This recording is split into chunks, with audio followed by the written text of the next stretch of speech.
So recommendations, we operate from some basic assumptions that students' gender identity should be respected regardless of their assigned gender or whether or not they're transitioning or how they're transitioning.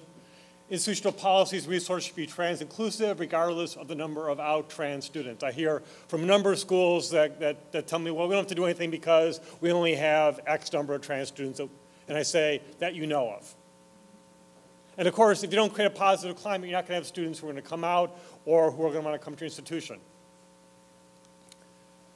So benefits to a campus of having trans-inclusive policies are a foster learning environment for all students that's safe, creates a positive climate in which students can come out, as I just mentioned, and prepares for meeting the needs of gender nonconforming students now rather than being reactive and dealing with it on the fly. I like to give a story, which is just the saddest story. When I got to UMass Amherst, not Boston, one of the first things I did was I went to Res Life and said, we need to have a gender-inclusive housing option. And they said, we don't have any trans students in housing. Back to that argument, right? I said, you do and you will. What happens next semester? Trans woman comes to them. They have no place to put her. Woman was housed in a place where, this is a woman who had had a really rough life. Her parents, when she came out to them, cut her off, kicked her out of the house. She ended up in a res life situation in a res hall that was only 9 months. So it ended up being homeless and go to a homeless shelter because UMass didn't recognize that fact, didn't support her. And then when she said, I'm trans, what can you do for me? They couldn't do anything for her. They ended up putting her in the one residence hall on campus that had a gender-inclusive bathroom and shower, which was, this is a white undergraduate woman, put her in a residence hall that was international graduate students. Only place they had to put her, because they had a gender-inclusive bathroom and shower. Very much felt isolated, alienated, attempted suicide. And I blame the university for that. And then she left school. Just a horrific story. But that's what we get when we don't think. There are a number of great resources available about trans policies, how to implement them. I have a website, part of the Trans Law and Policy Institute website, which is now part also on the Campus Pride website, of what schools have what policies, which is really great information to have as you're trying to benchmark. There's a great booklet put out through Penn State on all the different policies that are out there and some good language about how to word policies. That's available through that website. And then the Campus Climate Index, LGBT Campus Climate Index, great source for looking at how schools have what policies. Rutgers has some good things going for it around trans policies. Certainly not enough, which we will talk about. Has the center, although I have to say it's damn hard to find. If I hadn't had someone with me yesterday to show me, I never would have found the place. I think it really needs to be in a more visible location or definitely have better signage. Has a bias response team and a means to report bias incidents, good. Offers workshops to raise awareness of trans experiences, includes gender identity and non-discrimination policy, good, good, good. Has a gender-inclusive housing option, although only on 3 of the campuses. Has to be on every campus. Hell getting around here, I found out yesterday as well, never been to Rutgers before.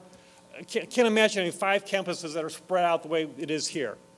Has to be on every campus, have gender-inclusive housing, and in most buildings, I would say, to give students options. And it has to be open to incoming students, not just returning students. Incoming students are often the ones who are in the most need of having gender-inclusive housing. Most of them don't come here knowing people. They don't have people they can be housing with. They have fewer choices available to them. So they most need to have that housing available to them. Has an interest floor and interest roommate matching, good. Covers hormones under student health insurance, need to cover surgery as well. Has an LGBTQ liaison program, offers Trans Awareness Week and other programs, hosts a monthly trans dinner, has a Facebook group, good, and provides a map of gender-inclusive single-stall restrooms on campus.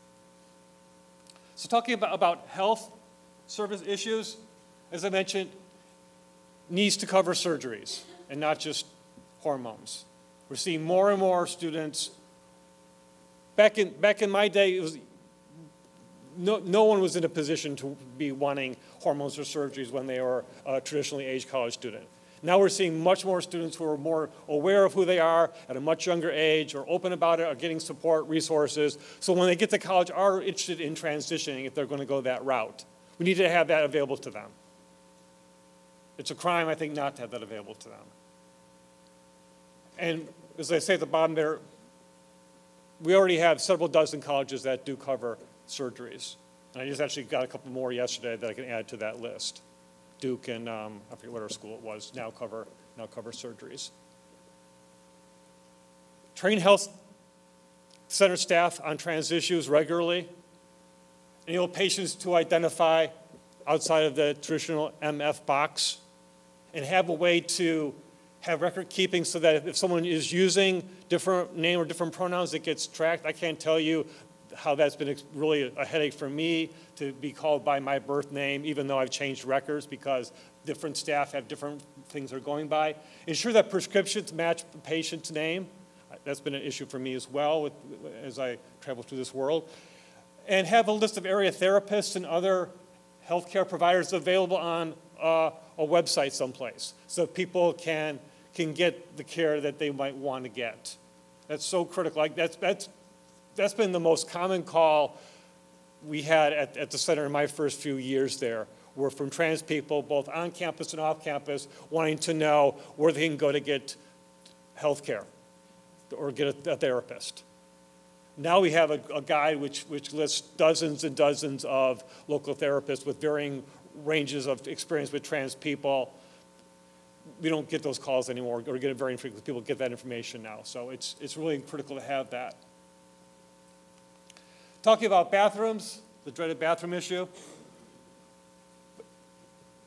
I understand that Rutgers has a policy in terms that lets people use the bathroom that corresponds either to their sex or gender identity, whichever is going to be safer for them. Fabulous. You need to publicize it. People don't know about it. That's critical to have that. Students need to know about it. Residents, life staff need to know about it. Police need to know about it. Anyone needs to know about that so people aren't being harassed in bathrooms. Have single occupancy men and women's restrooms converted to gender inclusive ones by changing signage, installing locks. And please don't have swipes on bathrooms that are gender inclusive. That makes no sense. I understand that that's the policy here in some places. You know, if that's for safety issues, to prevent someone from being harassed in a bathroom, the restroom might have a swipe thing too. And it doesn't mean that it makes it any safer space. Have a policy that any new or renovated buildings have gender inclusive bathrooms. Publicize the location of these bathrooms. I mentioned you had a map, you know, have other things as well. Some schools now, and we have to do this ourselves, is have signage in really highly trafficked areas that say outside of gendered bathrooms where the gender inclusive ones are, so people know where to go, literally and figuratively. Locker rooms, ensure that there is privacy so people can change, shower without having to out themselves. And when you do renovations, make sure that's included, having some sort of a private space that's available. More and more schools are doing this just simply because of issues around families and wanting to accommodate families, where you might have an adult with a child of a different gender than themselves. So it's a great place for some coalition building. And have, like the bathroom policy, have a written locker room policy that allows people to use the facility that's going to be safest for them. Records to documents, give people the opportunity to have a preferred name on their records that are institutional. Nothing prevents that legally. So make sure that that is the case. There are about 75 institutions that now have that as an option. So Rutgers can definitely do that. Enable students to change the gender on their campus records as well. About 50 schools offer that as an opportunity. And by just having the student be able to self-identify themselves and say, I want that changed. Don't put them through the ringer of having to produce documentation showing that they are trans or that they've had some sort of procedure done. That's inhumane. And where possible, remove the gender marker. We've removed the racial marker in most places. Remove the gender marker as well. It's not really needed in most cases. Which really helps for people like myself who don't identify as, because right now, I could change the gender marker. What am I going to change it to, though, in my institution? So get rid of it entirely. On forms, give people who are trans the opportunity, if they want to be able to disclose that. This is, I think, one of the best. Obviously, the best way might be to say gender identity, fill in the blank. That can be dangerous, though, I'll tell you. For Sue and I's research, we had people give us their gender identity. We got more than 100 different gender identities. And as a researcher, that's hard to work with. You have a lot of ends of one. And for administrators, that can be also very, very hard as well. Where do you put someone who identifies as whatever they might identify? It's going to require a lot of thought. But this is a good way to be able to get a sense of how someone identifies their gender. And if you need to follow up with them, if it's because of medical issues or housing issues, you can then do so. Student activities, make sure that gender segregated organizations are not discriminating against people who are transgender. If someone is female or male, vis-a-vis the institution and how the institution sees them, they cannot be discriminated against in those identities. That's important. So a sorority cannot discriminate against a trans female person. Have a website that has resources, provides information about the policies that are in place. I have a note here to our website. Also, UC Riverside has a great site as well. Because it's important, because people don't know what the policies are. Because every year you get at least a quarter of a new student body who don't know what the policies are. And of course, we find that for us at UMass, we get a lot of students who come to our institution because they know it's trans inclusive. They can see our policies online. They know what to expect. They know it's going to be a good place. They could be out as trans. We get a lot of students who come there for that reason, or partly for that reason. So it's important to have those be visible. And then include programs on trans issues throughout the year, and not just for like Trans Awareness Week or LGBTQ month or what have you. And it'd be great if they have like major programs like, I don't know, commencement speaker, homecoming speaker or performer, be someone who's trans. Why should it just be the LGBTQ people who bring in the trans people? Back to the coach.